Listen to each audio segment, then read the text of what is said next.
Oleh karena itu, kita tidak akan pernah bosan untuk selalu menyuarakan keadilan. Kalau hari ini kita menyaksikan 6 orang dibunuh tanpa dosa, 6 orang dibunuh lalu difitnah, maka besok kalau kita biarkan sekarang kezoliman ini, besok lusa akan kezoliman itu semakin besar dan semakin menimpa siapa saja. Tangkap Fadil Imron, tangkap Fadil Imron, tangkap Fadil Imron, tangkap Fadil Imron.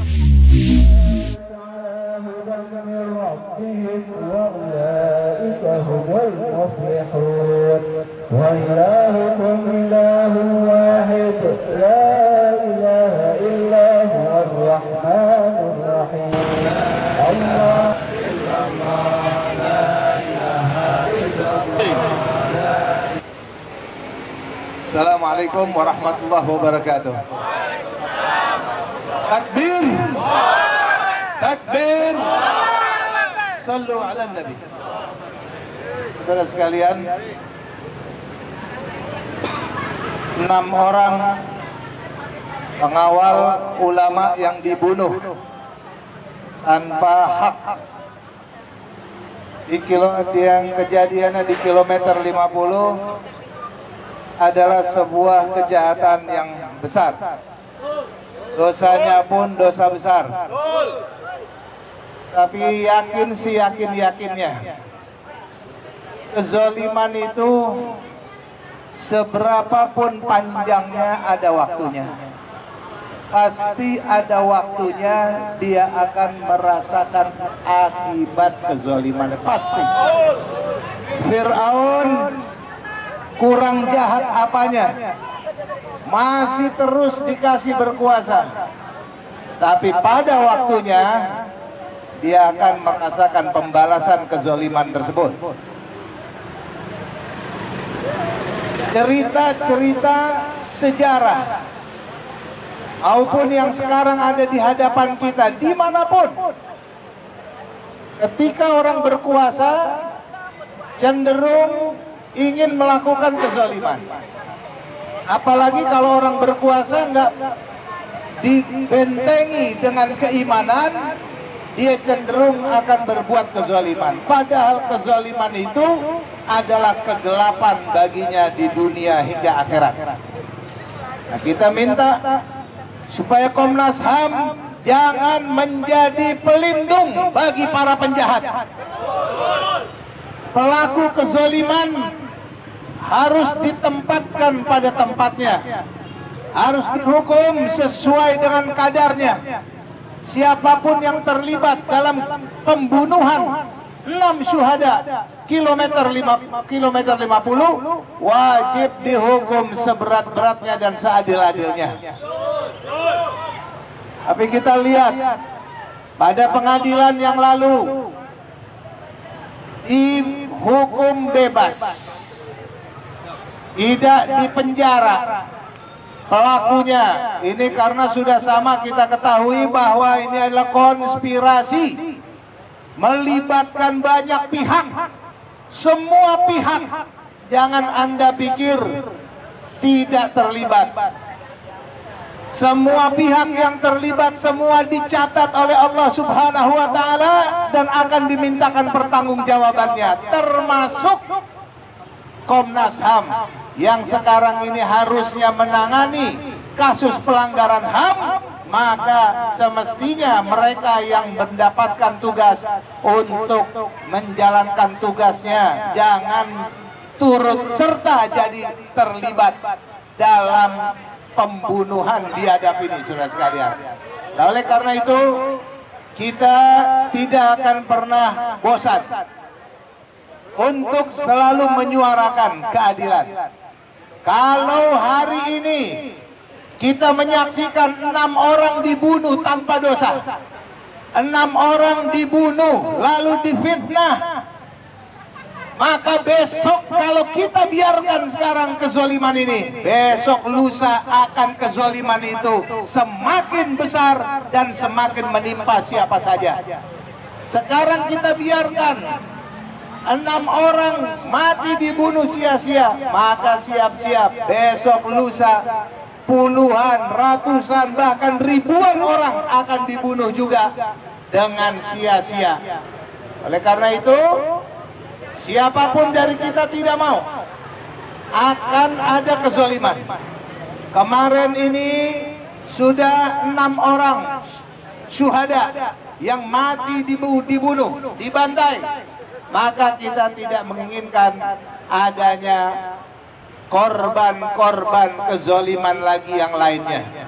Oleh karena itu, kita minta kepada Komnas HAM agar berlaku adil dan usut kembali, buka kembali kasus pelanggaran HAM ini supaya betul-betul bisa ditegakkan hukum seadil-adilnya, insya Allah Ta'ala. Dan kita mengingatkan semua, melawan kezaliman adalah kewajiban untuk kita semua.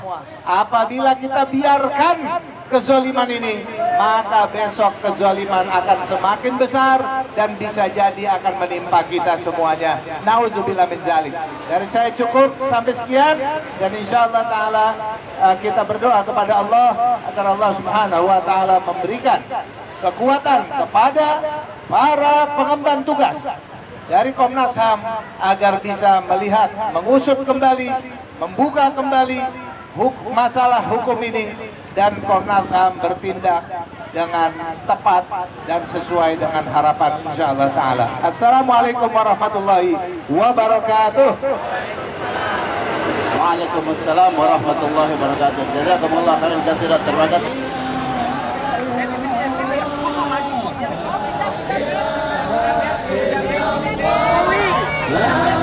Tangkap Fadil Imron terlibat kebohongan KM 50. Bersihkan Polri dari geng sabu. Saatnya Pak Prabowo berani mengusut tuntas tragedi KM 50. Tangkap Fadil Imron KM. Pak Prabowo, jangan jadi apa kucing jalan. Jadi macan Asia. Jangan takut, rakyat akan mendukung. Tangkap Pak, tangkap Fadil Imron. Pak Prabowo tangkap dalam KM 50. Tangkap Fadil Imron, tangkap geng sabu yang terlibat KM 50.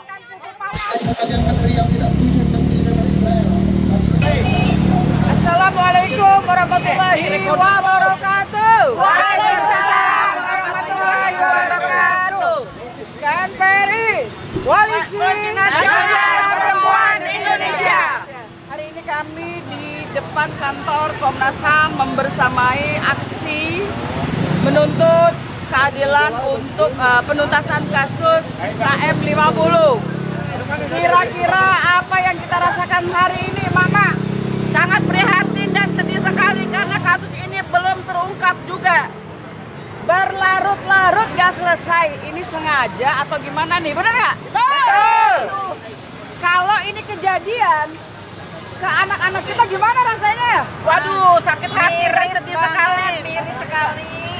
Ya. Kita diinginkan. Oke, inilah yang sangat kita sayangkan, bahwa negara ini seperti membiarkan penjahat HAM. Harusnya kami minta kepada Bapak Presiden Prabowo untuk segera menyeret otak penjahat HAM atas kasus-kasus HAM yang berat yang sudah terjadi, terutama ini 6 Laskar FPI. Kemudian ingat, pada saat pemilu 2019, lebih dari 800 anggota KPPS meninggal. Tidak ada penyelidikan untuk betul. Kalau itu terjadi pada keluarga kita, kita kejar ya. Kejar. Kita usut tuntas. Kejar sampai ke akhirat. Siapa penjahatnya? Jokowi. KNPRI meminta kepada semua pejuang kemanusiaan untuk mendukung acara tahlilan Jumat di depan kantor Komnas HAM. Dan untuk ketidakadilan serupa, yaitu kasus-kasus korupsi, KNPRI menggelar aksi reboan setiap hari Rabu di depan kantor depan gedung KPK, yaitu di Jalan Kuningan. Kita KNPRI bersama semua aktivis silakan hadir melaksanakan aksi diam. Jadi di situ tidak ada orasi. Aksi diam itu hanya ungkapan kita memprotes atas ketidakadilan kasus-kasus korupsi yang diusut oleh KPK, di mana KPK sangat tebang pilih dan KPK sangat berpihak. Kalau yang namanya teman-teman di koalisi, maka yang dinamakan hukumannya adalah hukuman apa? Antar kita. Tapi kalau dia dari grup oposisi, dikejar sampai Antartika. Padahal di Solo udah ada loh Pak. Betul ya? Betul. Untuk itu kami mengundang pada semua aktivis untuk hadir acara Reboan. Inisiator memang KNPRI, tapi terbuka untuk semua. Kita melakukan aksi diam di depan kantor KPK setiap hari Rabu jam 3 sore, hanya 1 jam, dengan memakai pakaian hitam. Terima kasih. Siap Mama ya? Siap. KNPRI selalu bersuara di setiap ketidakadilan. Allahu Akbar. Wassalamualaikum warahmatullahi wabarakatuh. Waalaikumsalam. Oh, foto dulu ya. Merapat. La ilaha illallah Muhammadur Rasulullah. Kami